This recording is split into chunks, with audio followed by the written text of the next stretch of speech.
Good morning students. Last class में मैंने आपको पढ़ाया था पीपुल एज ए रिसोर्स, और इससे मैंने बताया था how the people of a country become a resource, कैसे किसी भी कंट्री के पीपुल रिसोर्स में कन्वर्ट होते हैं। और साथ साथ मैंने बताया था आपको example of the Sakal and the विलास और सकल के एग्जाम्पल के साथ मैंने बताया था कैसे विलास और सकल दोनों एक ही गांव के रहने वाले थे, और उसमें से एक एसेट में कन्वर्ट होता है और एक लायबिलिटी में कन्वर्ट हो जाता है।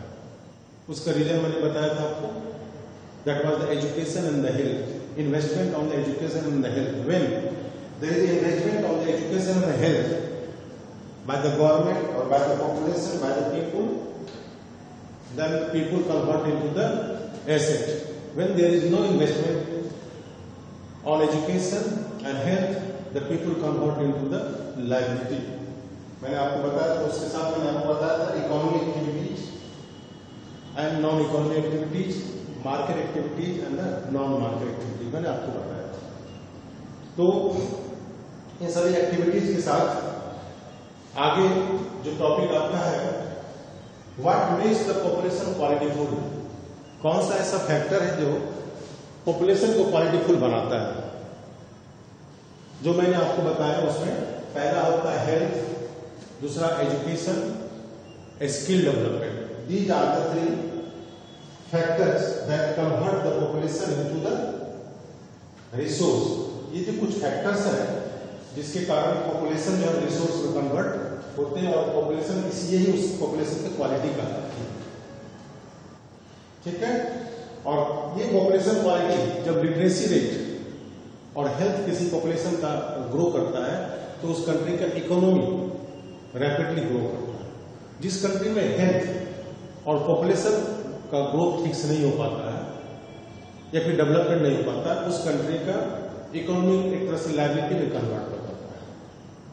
तो अल्टीमेटली एक बात क्लियर है कि investment on health and education resource में कन्वर्ट करता है, और जो क्वालिटी है पॉपुलेशन, किसी पॉपुलेशन की क्वालिटी होता है, पहला वो है education. Education is the first quality of population. मैंने सकल के बारे में आपको बताया था और विलास के बारे में एग्जाम्पल के साथ। सकल देखिए, सकल ने एजुकेशन गेन किया, उसने 10 क्वालिफाई किया, उसने 12 को पढ़ाई की, उसके बाद उसने कंप्यूटर सेक्शन में अपने आप को एडमिट करवाया, और वह एक सॉफ्टवेयर को डेवलप करता है, कंपनी से उसे रिवार्ड मिलती है और अपने आप को एसेट में कन्वर्ट कर पाता है, उससे अच्छी सैलरी मिल पाती है। How this happened? Because Sakal's father and the mother invested on the health and the education of the Sakal. And the second, the Vilas Vasdev both there the friend.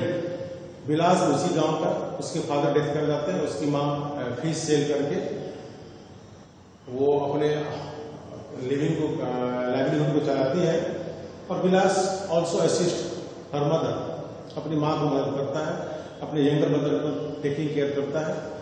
तो इस तरह उसे आर्थराइटिस बीमारी नहीं हुई। दो बातें, उसने एजुकेशन भी गेन नहीं किया और साथ साथ उसका हेल्थ भी अच्छा नहीं है, जिसके कारण विलास कन्वर्ट हो गया किसमें?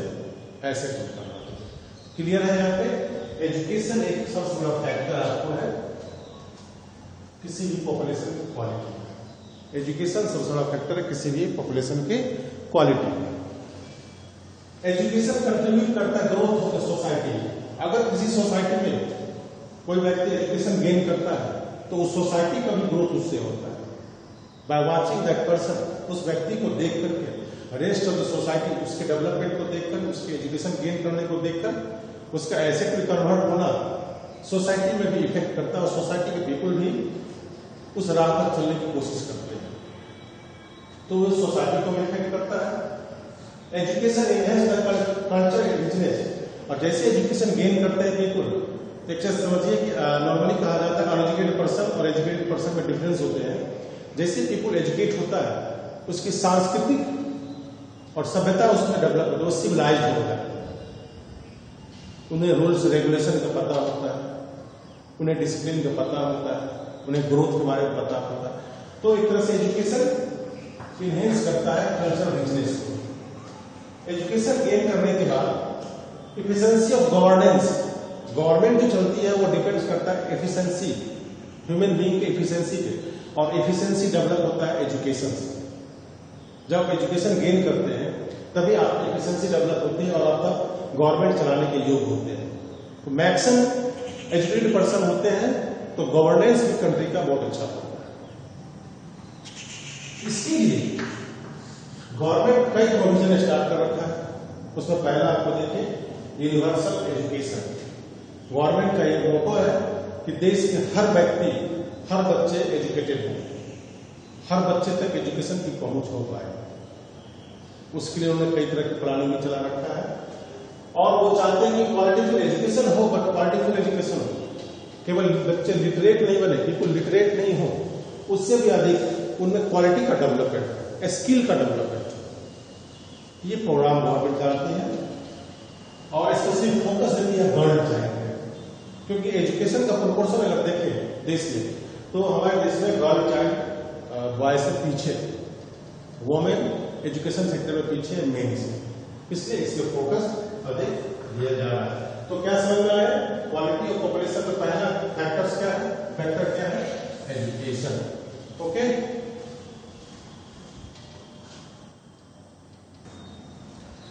ओके। इसके आगे जो मैंने आपको बताया कि एजुकेशन को डेवलप करने के लिए देश के अंदर कुछ प्रोविजन स्टार्ट किए गए एजुकेशन को डेवलप करने के लिए। उस प्रोविजन में पहला था establishment of the schools. All over India में नवोदय विद्यालय का फाउंडेशन किया गया, गर्ल्स के लिए और बॉयज के लिए फाउंडेशन किया गया। उसमें जो पूरर सेक्शन के स्टूडेंट्स हैं देश के अंदर, उसको चांसेस मिलते हैं और फ्री ऑफ कॉस्ट वहां पर उसको एजुकेशन प्रोवाइड किया जाता है। Even the fooding and the lodging सब फ्री होते हैं।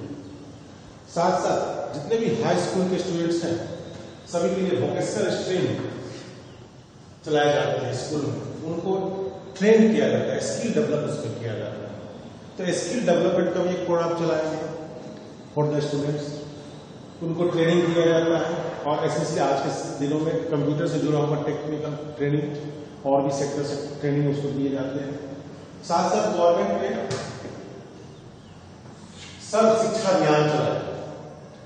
सर्व शिक्षा अभियान का मेन मोटिव है 6 से 14 साल के बीच के सही बच्चों पर एजुकेशन प्रोवाइड करना, universalization of education from the age of the 6 to the 14 years student. इसमें यूनिवर्सलाइजेशन ऑफ द एजुकेशन में स्टेट गवर्नमेंट और सेंट्रल गवर्नमेंट दोनों का इसमें कोलैबोरेशन होता है, दोनों का पार्टिसिपेशन होता है। इसमें सेंट्रल गवर्नमेंट का पार्टिसिपेशन थोड़ा अधिक होता है और स्टेट का कम होता है।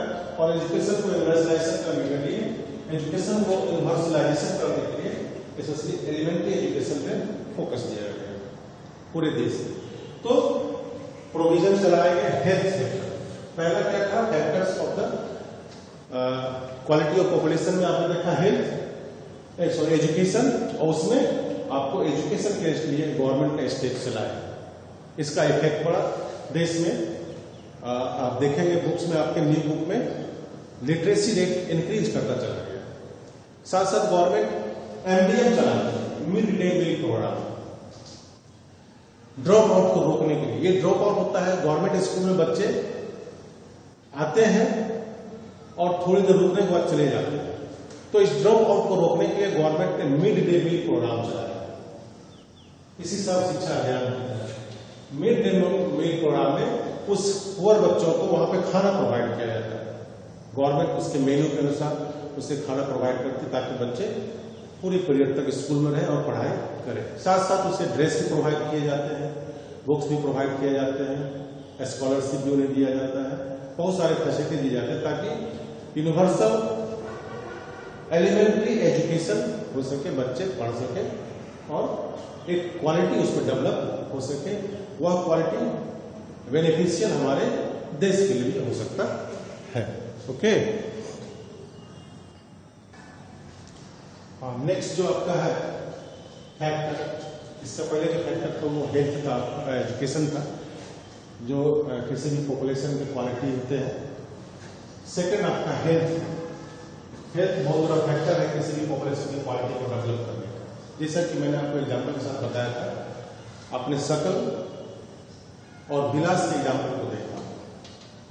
शकल हेल्दी था तो उसने एजुकेशन गेन किया और अपने आप को एक क्वालिटीफुल पॉपुलेशन में कन्वर्ट कर, लेकिन विलास unhealthy, he was suffering from the arthritis or disease, and so he does not convert himself into quality of population. अपने आप को पॉपुलेशन क्वालिटी पॉपुलेशन में डेवलप नहीं कर पाता, अपने आप को एसेट में कन्वर्ट नहीं कर पाता। तो सबसे बताया मैंने, हेल्थ बहुत बड़ा फैक्टर है किसी भी पॉपुलेशन को क्वालिटीफुल बनाने में। हेल्थ का डेफिनेशन देखिए, the health of a person helps him to realize him physical ability and the ability of high wellness. Health एक ऐसा चीज है जो ह्यूमन बीइंग को रियलाइज करता है, उसकी फिजिकल फिटनेस और capability to fight the illness, बीमारी से लड़ने की क्षमता और उसकी फिजिकल फिटनेस को हेल्थ शो करता है। ये हेल्थ के लिए। अनहेल्दी पर्सन जो होते हैं वो लायबिलिटी में कन्वर्ट होते हैं और इसका इफेक्ट सोसाइटी और कंट्री दोनों पर पड़ता है। सोसाइटी में कैसे पड़ता है देखिए, अगर किसी सोसाइटी का मैक्सिमम पॉपुलेशन अनहेल्दी होता है तो वो क्या होता है, एसेट नहीं कन्वर्ट होकर के लायबिलिटी में कन्वर्ट होता है, उसमें अर्निंग नहीं हो पाती है। तो रेस्ट ऑफ द व्यक्ति जो उसमें एसेट में होते हैं उनके ऊपर डिपेंडेंट होते हैं और गवर्नमेंट की फैसिलिटी वन साइड एंजॉय करते हैं, but there is no contribution in the economy of the country by the unhealthy person. Country को भी इकोनॉमिक बेनिफिट उससे नहीं हो पाता है। अनहेल्दी है, प्रॉपर वर्किंग नहीं कर पाता है, एसेट में कन्वर्ट नहीं हो पाता है। तो इस तरह करके अनहेल्दी व्यक्ति लायबिलिटी में कन्वर्ट होता है, सोसाइटी के लिए और कंट्री के लिए। इसके लिए गवर्नमेंट ने पॉलिसी चलाया।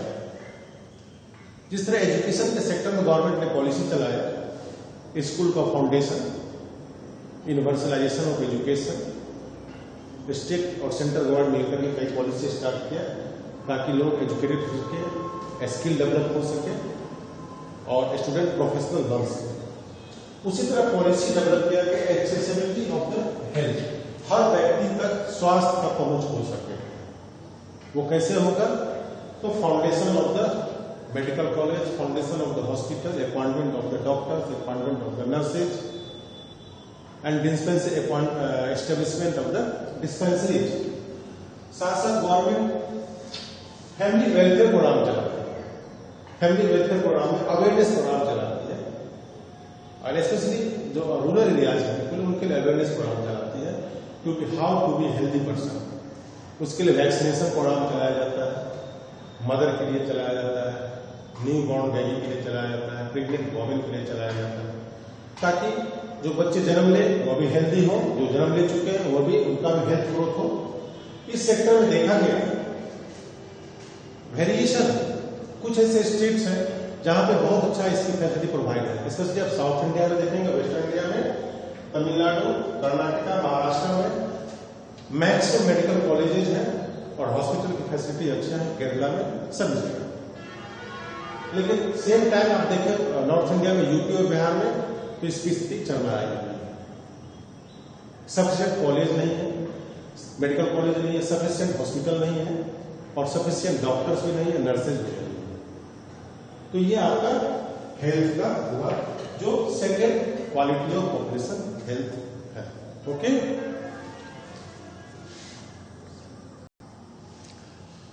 हाँ देखिए, थर्ड जो आपका फैक्टर है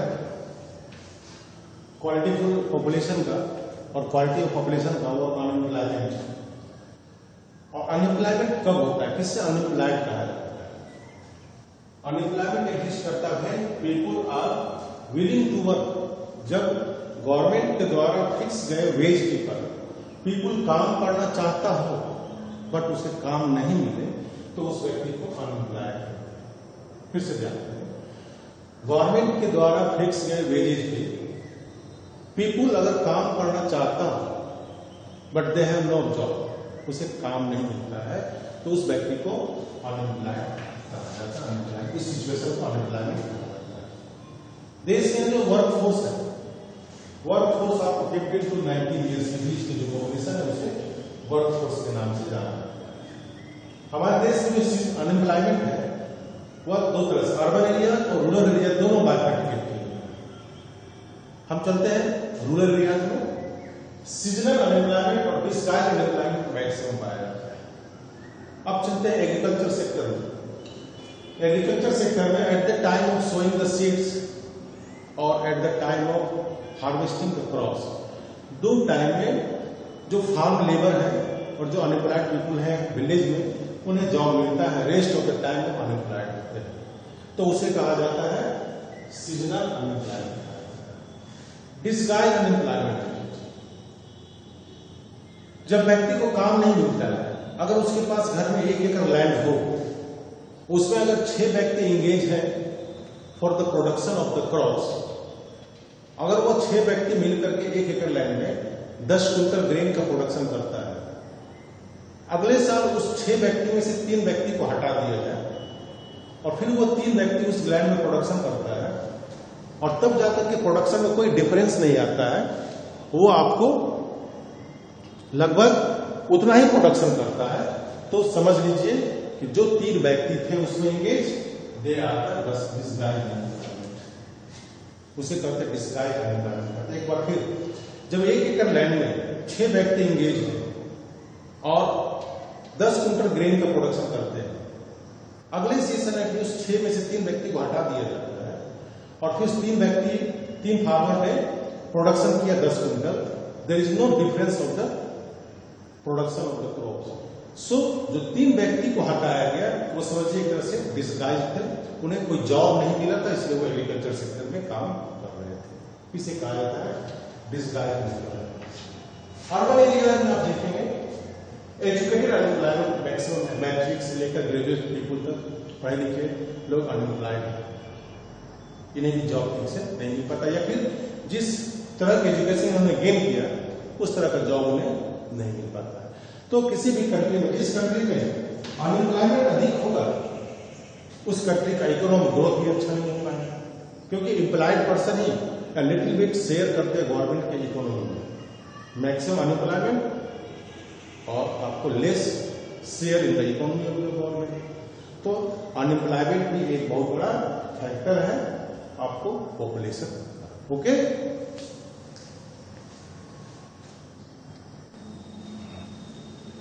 तो अनएम्प्लॉयड पीपल जो होते हैं किसी भी कंट्री के लिए एक तरह से लायबिलिटी हो, और ये अनएम्प्लॉयमेंट जो है ना मैन पावर का वेस्टेज होता है, ह्यूमन बीइंग में जो पावर होता है वर्किंग पावर उसका वेस्टेज होता है। कैसे वेस्टेज होता है? पहले तो अनएम्प्लॉयड पीपल होपलेसनेस हो जाता है, उसको होपलेसनेस का फीलिंग आता है, क्या करें क्या नहीं करें कुछ समझ नहीं आता है, जिसके कारण वो अपने फैमिली को आगे सस्टेन नहीं कर पाता है, फैमिली के नीड को फुलफिल नहीं कर पाता है, फैमिली के रिक्वायरमेंट को फुलफिल नहीं कर पाता है। इकोनॉमिक ओवरलोड होता है, फैमिली में भी, सोसाइटी में भी और कंट्री में भी। फैमिली में अगर 2 मेंबर काम कर रहे हैं, वर्किंग कर रहे हैं, rest of the people unemployed है, तो वर्किंग पीपल पे उसका ओवरलोड बढ़ जाता है। उसी तरह किसी देश में मैक्सिमम पीपल अनएम्प्लॉयड है तो उसका ओवरलोड जो एम्प्लॉयड पीपल है उस पर पड़ जाता है।